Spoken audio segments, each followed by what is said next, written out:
teddy picking week. It was called teddy picking week every year. Teddy picking week, and when you got to a certain age, you could go and do teddy picking.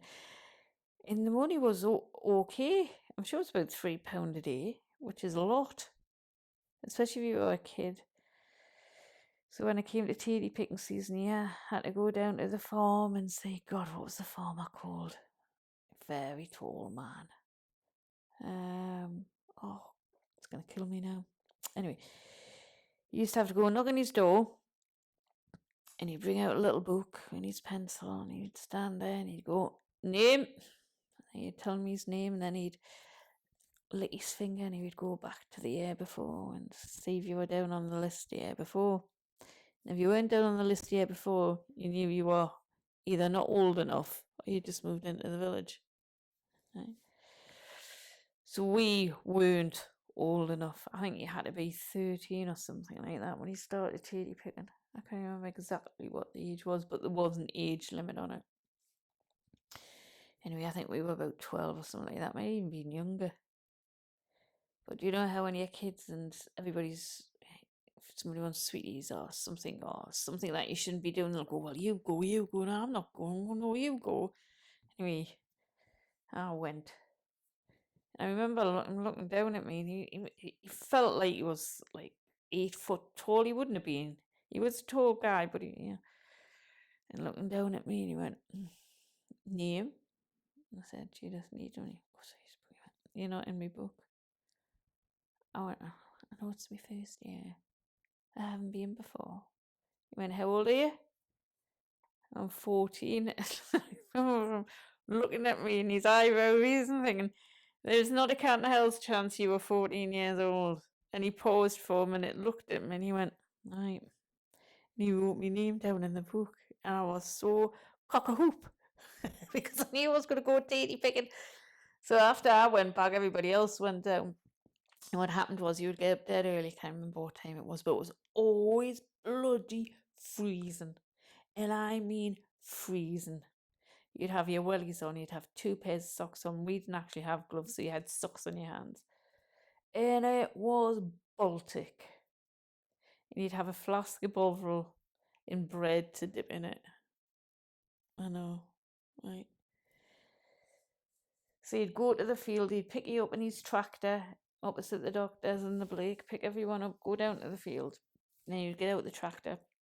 And all the way along the field, there'd be these wooden crates where the tractor would go along, dig the taties up, then you'd have your bucket, and then pick all the taties up, put them in the bucket, then empty them into the big container.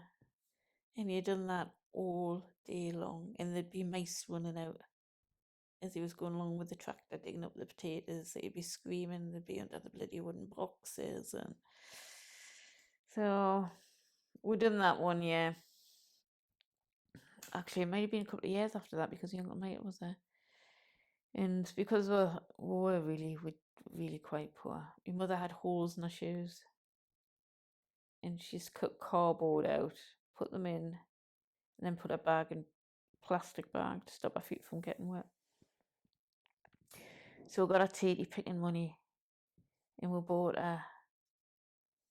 from Delville Co-op a brown, when I think about it, bloody awful, brown duffel coat.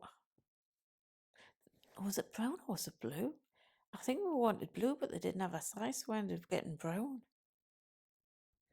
Brown duffel coat and a pair of brown derry boots was certainly not the height of fashion by any stretch of the imagination.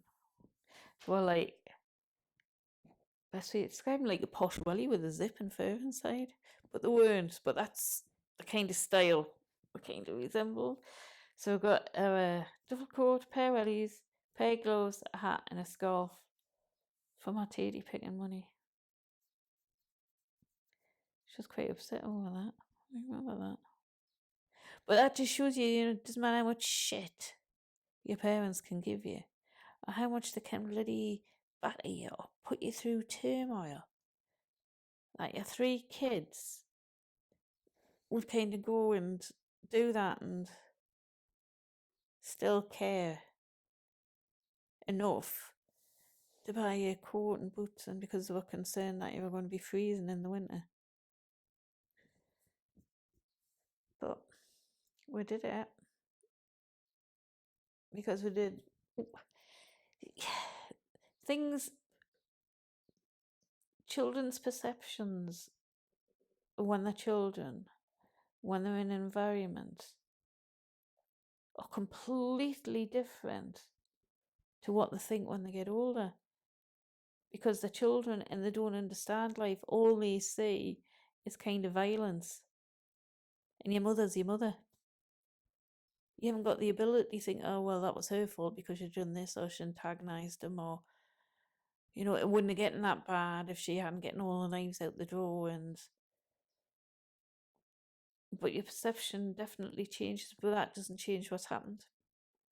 And you know, you cannot take the scars away, really. But you do think differently as you get older, and you do definitely think differently when you have children of your own, because you sit and you think, I would never ever have done that to my child, or I'm not going to do that to my child.